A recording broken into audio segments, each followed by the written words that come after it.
I guess Tani and Ali, obviously a very emotional night for the team, but I guess where did you see that New South Wales were better? I guess through their middle. They have some extremely good forwards, and they just felt like they got a roll on. They just kept rolling down the field, and then Jessie just placed those kicks perfectly around the field. So I thought they worked really well together, and you could see that. Just felt like we were coming out of trouble. You know, we were in it the first half, same as last week, and then we just slipped away. Their just momentum just kept getting on top of us. How impressive is it to see the way Jessie plays as such a young half? Yeah, I love watching her play.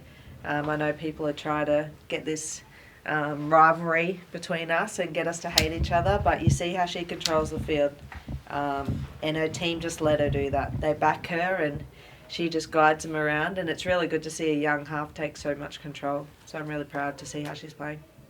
Ali, can you talk us through some of your emotions at the moment? What does this feel like? I guess been here a long time, so you just never know when it's going to be your last. You know, we try and we train so hard and we sacrifice so much being away from home, and what it means to wear this jersey. I think I've been here 16 years, so it's been quite a long time, and every game you play, winning's great, but losing hurts, and I guess if I didn't have any emotions, I guess the game wouldn't mean anything to me. So it means a lot to me. It means a lot to the girls. You see lots of tears. That's because, you know, we train our bloody asses off to be in this competition. So, you know, I guess if we were out there cheering and carrying on, we'd be asking why we're doing that when we've just lost. Tani, how's Tamika? Yeah, I think obviously disappointing to lose her in that second half there. She held on for as long as she could, but yeah, I think we'll have to just wait for the scans and see how she tracks through, obviously, for the next 48 hours to see how that comes back through. But yeah, disappointing to lose one of your best players so early in that second half. And, you know, the girls did a really good job, like Taryn going back there and doing what she could to actually pick it up from there. But yeah, to lose someone like Tamika out of that role was tough to take. We've never had a dead rubber in a women's origin match.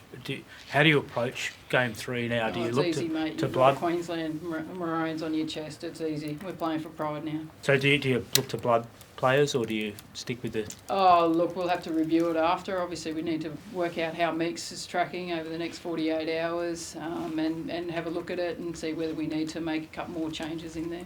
Tanya, I just want to double check with Tamika. Is it her hamstring, or do we know what it... Not sure. Not sure.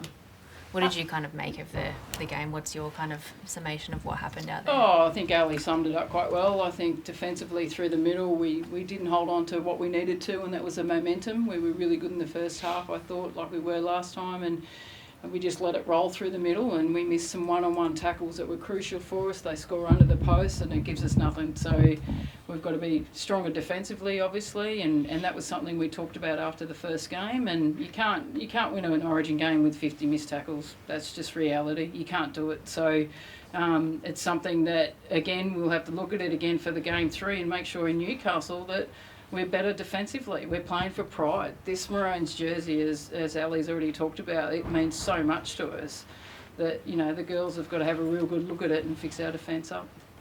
Ali, we can see how emotional you are, and I'm sure the other girls are too. How do you, as the leader of the team, sort of get the girls going for this final game? Yeah, I think it's really important to show your emotion and understand what the loss feels like.